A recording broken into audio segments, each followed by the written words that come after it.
नमस्ते बच्चों, मैं संगीता पांचाल, सहायक आचार्य भूगोल विभाग सनातन धर्म राजकीय महाविद्यालय ब्यावर। आज जिस टॉपिक पर हम चर्चा करने जा रहे हैं वह है मानव की आर्थिक गतिविधियाँ। बच्चों, मनुष्य की कुछ आवश्यकताएं होती हैं। उन आवश्यकताओं की पूर्ति के लिए अर्थात अपने जीविकोपार्जन के लिए वह कुछ कार्य करता है और यही कार्य उसके आर्थिक कार्य कहलाते हैं। आर्थिक क्रियाकलाप को समझने से पहले अर्थात इकोनॉमिक एक्टिविटी को समझने से पहले ज़रूरी होगा कि हम यह समझें कि इकोनॉमी क्या होती है अर्थात अर्थव्यवस्था क्या होती है। Economy means the production and exchange of goods and services अर्थात अर्थव्यवस्था का अर्थ यह है कि जो वस्तुएं एवं सेवाएं हैं, जो मनुष्य अपनी आवश्यकताओं की पूर्ति के लिए जो भी वस्तु एवं सेवाओं का उत्पादन करता है और उनका विनिमय करता है, वही अर्थव्यवस्था है। Economies are local, regional, national and international अर्थात जो इकोनॉमीज होती हैं, अर्थव्यवस्था होती हैं, वह लोकल भी हो सकती है, स्थानीय हो सकती हैं, प्रादेशिक होती हैं, नेशनल तथा इंटरनेशनल अर्थात राष्ट्रीय एवं अंतर्राष्ट्रीय प्रकार की लेवल की होती हैं। Geographers study economic geography by looking at how people in a region support themselves, how economic activity is linked regionally। जो भूगोलवेत्ता होते हैं वह आर्थिक भूगोल है उसकी जो स्टडी है वह निम्न दो बिंदुओं के अंतर्गत करते हैं कि कैसे जो लोग हैं वह किसी स्थान विशेष में, किसी प्रदेश विशेष में एक दूसरे को सपोर्ट करते हैं और कैसे जो इकोनॉमिक एक्टिविटी होती हैं, आर्थिक जो क्रियाकलाप होते हैं, वह कैसे एक दूसरे से किसी प्रदेश में आपस में रीजनली, प्रादेशिक रूप से लिंक्ड होते हैं। अब हम समझेंगे जो अर्थव्यवस्था है या जो इकोनॉमिक एक्टिविटी है उसके मुख्य कंपोनेंट्स क्या हैं। सबसे पहले मनुष्य की जो आवश्यकता है वह अपनी आवश्यकताओं की पूर्ति के लिए वस्तु एवं सेवाओं का उत्पादन करता है। यहाँ हम इस डायग्राम में देख सकते हैं कि किस तरह से मनुष्य अपनी आवश्यकताओं के लिए जो उसके जीविकोपार्जन में जो भी सामग्री, जो भी साधन काम में आते हैं वो दो तरह के हैं। एक तो है गुड्स के रूप में अर्थात वस्तुओं के रूप में और दूसरा है सर्विसेज के रूप में। गुड्स के रूप में हम यहाँ पर देख सकते हैं जैसे कि फूड के रूप में है, भोजन के रूप में है, क्लोथिंग अर्थात कपड़ों के रूप में, होम्स अर्थात मकान के रूप में, और हैं यहाँ जैसे कार्स दे रखी है अर्थात ट्रांसपोर्ट, मीन्स ऑफ ट्रांसपोर्टेशन के रूप में है। और दूसरी तरफ यदि हम सेवाओं की बात करें तो सेवाएं जो हैं वह जैसे एजुकेशन, शिक्षा से संबंधित सेवाएं हैं, और हेल्थ केयर रिलेटेड सर्विसेज अर्थात स्वास्थ्य से संबंधित सुविधाएं, सेवाएं। ये जो भी वस्तुएं एवं सेवाएं हैं विच आर ऑब्टेन्ड थ्रू, यानी इनको हम किसके द्वारा प्राप्त करते हैं, प्रोडक्शन के द्वारा, उत्पादन के द्वारा। और जो उत्पादन है उसमें जो भी साधन यूज होते हैं which uses natural resources and human resources, और इन्हीं प्राकृतिक संसाधन और मानवीय संसाधनों के परिणाम स्वरूप ही वस्तुएं एवं सेवाओं का उत्पादन होता है। और साथ ही उन उत्पादन के साथ ज़रूरी है अर्थव्यवस्था में उनका डिस्ट्रीब्यूशन हो। The goods produced are transferred to consumers through distribution. यहाँ पर जो डिस्ट्रीब्यूशन के थ्रू जो सामान, जो वस्तुएं उत्पादित की हैं उसको जो कंज्यूमर से उपभोक्ता तक पहुँचाना बाय मीन्स ऑफ ट्रांसपोर्टेशन, और अंत में उपभोक्ता उसका कंजम्पशन करता है, उसको कंज्यूम करता है अर्थात उसका उपभोग करता है। इस तरह से यहाँ पर हम देख सकते हैं कि जो आर्थिक क्रियाविधि है, क्रियाकलाप हैं, उसमें तीन तरह की प्रमुख मुख्य कंपोनेंट्स हैं। पहला तो है वस्तु एवं सेवाओं का उत्पादन, दूसरा है उनका वितरण और विनिमय, और तीसरा है उनका उपभोग। तो इस तरह से जो इकोनॉमिक एक्टिविटीज़ हैं या अर्थव्यवस्था है उसके तीन मुख्य कंपोनेंट्स हो गए, उत्पादन, वितरण एवं उनका उपभोग। और जो इकोनॉमिक एक्टिविटीज़ हैं वह क्या है? Economic activities are all the process used to obtain in the goods and services that people need. अर्थात जो इकोनॉमिक एक्टिविटीज़ हैं, आर्थिक क्रियाकलाप हैं, वह वो सारी प्रक्रियाएं हैं जो कि जो गुड्स एवं सर्विसेज हैं जिनकी मनुष्य को आवश्यकता है उनको प्राप्त करने के लिए आवश्यक होती हैं। अर्थात आर्थिक क्रियाकलाप वे क्रियाकलाप हैं जो मनुष्य की आवश्यकताओं की पूर्ति में के लिए जो वस्तु एवं सेवाएं हैं उनको कैसे प्राप्त करें, उन्हीं को प्राप्त करने की प्रक्रिया ही क्या कहलाती है? Economic activities. अब हम देखते हैं types of economic activities. Economic activities can be grouped into 3 sectors. जो इकोनॉमिक एक्टिविटीज़ हैं उसको हम 3 भागों में डिवाइड कर सकते हैं। पहला है प्राइमरी, दूसरा है सेकेंडरी और तीसरा है टर्शियरी। वैसे क्वार्टरनरी और क्वार्टरनरी भी हैं सेवाएं, मतलब प्राथमिक, द्वितीयक, तृतीयक, ये 3 तो मुख्य सेवाएं। इसके साथ ही चतुर्थक एवं पंचम आर्थिक क्रियाएं भी शामिल की जाती हैं। अब प्राइमरी एक्टिविटीज से तात्पर्य है टू कलेक्ट और produced natural resources from the environment. अर्थात जो पर्यावरण है उसमें जो प्राकृतिक संसाधन हैं उनको यूज़ करना या प्रोड्यूस करना, कलेक्ट करना और उत्पादित करना। और जो सेकेंडरी एक्टिविटीज़ हैं उसका मीनिंग है, secondary activities means to transfer raw materials into finished और मैन्युफैक्चर्ड प्रोडक्ट्स। अर्थात जो सेकेंडरी या द्वितीय का आर्थिक क्रियाकलाप हैं उसमें जो हमें नेचुरल रिसोर्सेज, प्राइमरी एक्टिविटीज़ से जो नेचुरल रिसोर्स प्राप्त हुए हैं उनको, अर्थात जो कच्चा माल है उसका रूप परिवर्तन करना और उनको एक मैन्युफैक्चर्ड प्रोडक्ट्स के रूप में बदलना। और तीसरा जो है वह है टर्शियरी या तृतीयक सेवाएं। इसका मतलब है to provides services to people. अर्थात जो सेवाएं हैं उनको लोगों तक पहुंचाना। और जो क्वार्टरनरी जो हैं एक्टिविटीज़ उसमें है जो हाई टेक्निक से संबंधित तकनीकी, जो उच्च तकनीकी ज्ञान है वही कहलाता है चतुर्थक या क्वार्टरनरी एक्टिविटीज़।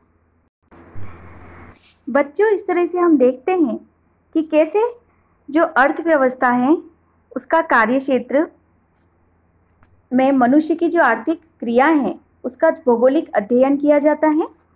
मनुष्य द्वारा संपादित क्रियाएं जो मनुष्य अपने जीविकोपार्जन एवं आर्थिक लाभ के लिए करता है आर्थिक क्रियाएं कहलाती है। पृथ्वी पर संसाधन, जनसंख्या एवं तकनीकी उपलब्धि की विविधता के कारण क्षेत्रीय विविधता अर्थात एरियल डिफरेंशिएशन का जन्म होता है, जिसके कारण विश्व में विभिन्न प्रकार के आर्थिक भूदृश्य देखने को मिलते हैं। किसी क्षेत्र में उपलब्ध प्राकृतिक संसाधनों के आधार पर ही मानवीय आर्थिक क्रियाकलापों का निर्धारण होता है। अर्थात किसी क्षेत्र विशेष में जो भी हमें प्राकृतिक संसाधन उपलब्ध होते हैं उसी के आधार पर उस क्षेत्र विशेष में मनुष्य की आर्थिक गतिविधियां क्या रहेंगी इसका निर्धारण होता है। परंतु कुछ हद तक उपलब्ध संसाधनों के उपयोग के लिए उपलब्ध जनसंख्या की जो तकनीकी उपलब्धि है और कुछ हद तक जो मानव की चयन क्षमता है उसकी भूमिका भी महत्वपूर्ण होती है।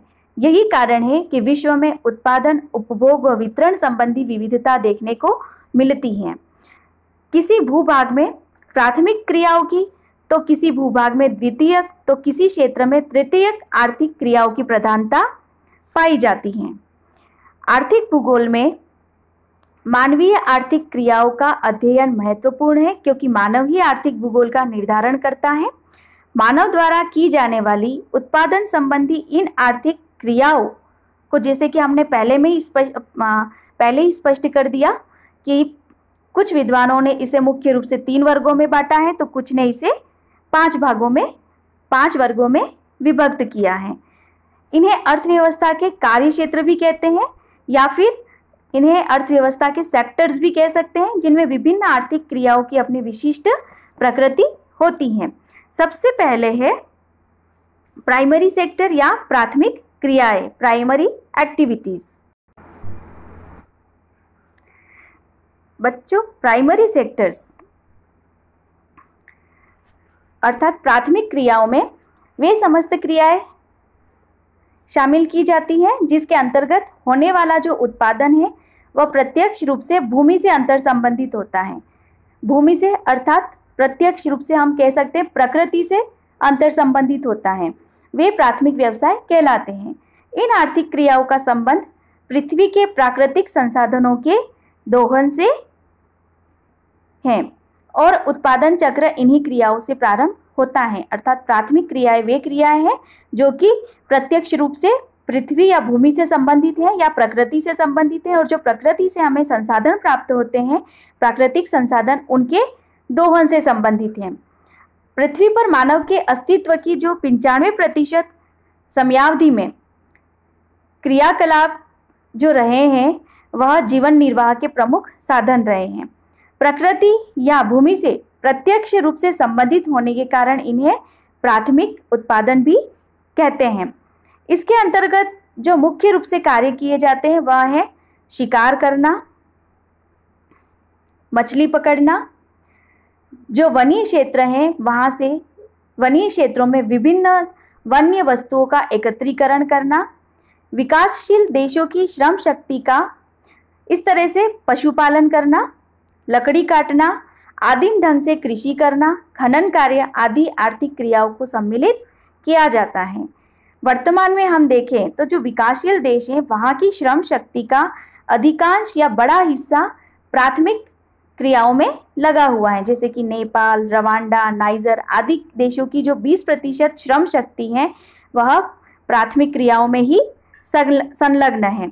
इसके विपरीत जो विकसित देश है वहाँ इसका अनुपात विपरीत देखने को मिलता है, जैसे संयुक्त राज्य अमेरिका में केवल 3%, तो कनाडा में केवल 5% जो श्रम शक्ति है वह प्राथमिक क्रियाओं में लगी हुई है।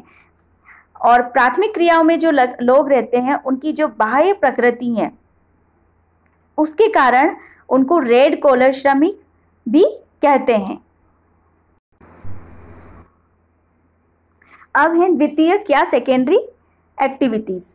इसमें जो प्राथमिक उत्पादन से प्राप्त वस्तुएं हैं उनकी सहायता से उनका उपयोग करके उन्हीं वस्तुओं से नई वस्तु के उत्पादन के लिए की जाने वाली जो आर्थिक क्रियाएं हैं वही द्वितीयक व्यवसाय या द्वितीयक क्रिया उत्पादन कहलाते हैं।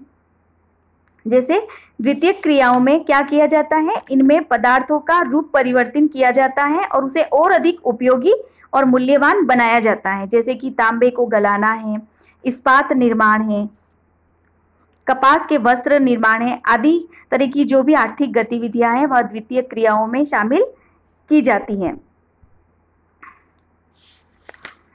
इसी तरह से अन्य जो विभिन्न वस्तुओं के निर्माण में लगे उद्योग, अन्य निर्माण कार्य जैसे गृह निर्माण, सड़क निर्माण आदि आर्थिक क्रियाओं को सम्मिलित किया जाता है। जो द्वितीयक वर्ग की क्रियाओं में संलग्न श्रमिक हैं उनको ब्लू कॉलर श्रमिक के नाम से जाना जाता है। अब है तृतीयक व्यवसाय या टर्शियरी ऑक्यूपेशन। ये वे आर्थिक क्रियाएं होती हैं जो कि प्रत्यक्ष रूप से किसी वस्तु के उत्पादन में प्रयुक्त नहीं होती हैं, लेकिन वस्तुओं के जो विभिन्न वस्तुओं के उत्पादन में प्रत्यक्ष रूप से संबंधित नहीं होकर के यह परोक्ष रूप से सहायता प्रदान करती हैं, अर्थात यह अप्रत्यक्ष रूप से वस्तुओं के उत्पादन में उपयोगी होती हैं। जैसे कि इनमें प्राथमिक एवं द्वितीयक क्रियाकलाप, सामान्य जनता और व्यक्तियों की जाने वाली सेवाएं सम्मिलित की जाती हैं। अतः यह जो टर्शियरी एक्टिविटीज़ हैं वह सर्विस सेक्टर से संबंधित होती हैं। इनका उत्पादन से प्रत्यक्ष संबंध नहीं होता है। जैसे इन सेवाओं में मुख्य रूप से परिवहन है, संचार के साधन, वाणिज्य, व्यापार, विभिन्न जो उच्च सेवाएं हैं जैसे कि शिक्षा, प्रशासन, मनोरंजन, चिकित्सा, प्रतिरक्षा आदि जो क्रियाएं हैं वह तृतीयक जो आर्थिक गतिविधियां हैं उसके अंतर्गत शामिल की जाती हैं। ये उपभोक्ता एवं जो उत्पादन है उसके मध्य महत्वपूर्ण कड़ी का काम करती हैं। तृतीयक व्यवसाय में जो श्रमिक लगे हुए होते हैं उनको पिंक कॉलर श्रमिक कहते हैं। इसी तरह से एक चतुर्थक एक्टिविटीज़ भी होती है, क्वाटरनरी एक्टिविटीज़। इसमें जो सेवाएं शामिल की जाती हैं, it includes activities which provide services of all kind. Sorry, ये टर्शियरी सेक्टर की आने वाली है। जो क्वाटरनरी सेक्टर में जो आर्थिक गतिविधियां शामिल की जाती है वह है is due to the rapid expansion of the tertiary sector. जो टर्शियरी सेक्टर हैं जिसमें जो सर्विसेज हम शामिल करते हैं, जिन सेवाओं को, उन्हीं का जो व्यापक विस्तार है वह क्वाटरनरी सेक्टर में शामिल किया जाता है। It includes several service activities characterised by a high level of specialisation. अर्थात जो हाई लेवल का विशेषज्ञता, उच्च लेवल की जो विशेषज्ञता है, स्पेशलाइजेशन है, जैसे कि मैनेजमेंट, डिसीजन मेकिंग अर्थात निर्णय निर्माण की क्षमता, हाई रिसर्च उच्च जो अनुसंधान है, और द न्यू टेक्नोलॉजीज जो भी नई नई तकनीकी हैं वह सब क्वाटरनरी सेक्टर में शामिल की जाती हैं। वर्तमान समय में उच्च तकनीकी सुविधाएं जैसे कि सूचना, जनन, विज्ञान, कला, साहित्य, प्रौद्योगिकी, शोध कार्य आदि सभी क्रियाएं चतुर्थक क्रियाकलाप के अंतर्गत शामिल की जाती हैं। ये जो सेवाएं हैं वह आर्थिक रूप से अत्यधिक जो विकसित देश हैं वहाँ पर अधिक प्रचलित हैं। जो रिसर्च एवं प्रबंधन अर्थात रिसर्च एवं मैनेजमेंट मुख्य रूप से शामिल किए जाते हैं। जो चतुर्थक व्यवसाय या चतुर्थक एक्टिविटीज़ हैं, आर्थिक क्रियाकलाप हैं, उसमें जो श्रमिक संलग्न होते हैं उनको वाइट कॉलर वर्कर्स फोर्स के नाम से जानते हैं। अब जो अंतिम जो आर्थिक गतिविधियां हैं वह है पंचम व्यवसाय, क्विनरी एक्टिविटीज़। यह जो आर्थिक क्रियाकलाप हैं उसमें अति विशिष्ट वर्ग का उद्भव हुआ है। आर्थिक आज वर्तमान में उच्च तकनीकी विकास होने के कारण एक अत्यधिक विशिष्ट वर्ग उत्पन्न हुआ है, जिसमें सार्वजनिक तथा निजी उद्योग जो हैं उसमें उच्च स्तरीय निर्णय लेने वाले प्रबंधक, प्रशासक, शोधकर्ता, वैज्ञानिक, वित्तीय तथा कानूनी सलाहकार सम्मिलित हैं। साथ ही उच्च वेतन प्राप्त करने वाले इन लोगों के कार्य को हम गोल्ड कॉलर वर्कर्स के नाम से जानते हैं। ये जो है इन सेवाओं में जो लगे हुए मनुष्य हैं वह बड़े बड़े महानगरों के अति विशिष्ट क्षेत्र, अत्यधिक सुसज्जित कार्यालय तथा घरों में निवास करते हैं।